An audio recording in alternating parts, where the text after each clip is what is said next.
Tuluyan na ngang nagbigay ng ultimatum ang mga Japanese tycoon dito sa tumatayong manager ni Naoya Inoue na si Ohashi ay hindi raw sila magdadalawang isip na tuluyan ng i-withdraw ang kanilang suporta dito kay Inoue. Ang tinutukoy ng mga Japanese tycoon yung patuloy na pag-ignore o pagsasawalang bahala itong si Ohashi sa tumataas na demand mula kay General Casimero na maging opponent o susunod na kalaban nitong si Naoya Inoue. Para po sa hindi nakakaalam ay hype na hype po sa buong bansang Japan ang matchup ni Cuadro Alas kontra dito kay Inoue. Kumbaga ay dinadownplay o sinasawalang bahala lamang ng kampo ni Naoya Inoue ang naturang demand. Hindi nagustuhan ng mga naturang tycoon. Atin na natalakay kahapon na itong mga tycoon ang siyang tumatayong financer dito sa Taken Promotion tuwing may big fight itong si Naoya Inoue.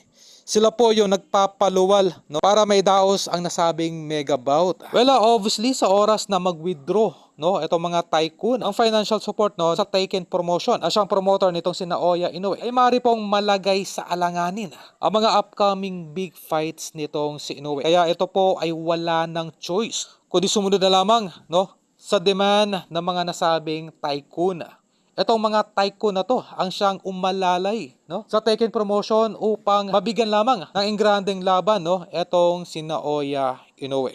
Ito ay nagpapatunay lamang na hindi lamang ang mga Filipino boxing fans ang may nais na may kasaang naturang laban, kundi ang mismo ang mga Japanese boxing fans. At ngayon, pati na rin ang mga naturang tycoon at ating pang idagdag itong Saudi Arabian billionaire na si Alashik na handa ring sumuporta o na mag-back up ng pondo para may kasalamang sa lalong madaling panahon ang naturang mega bout.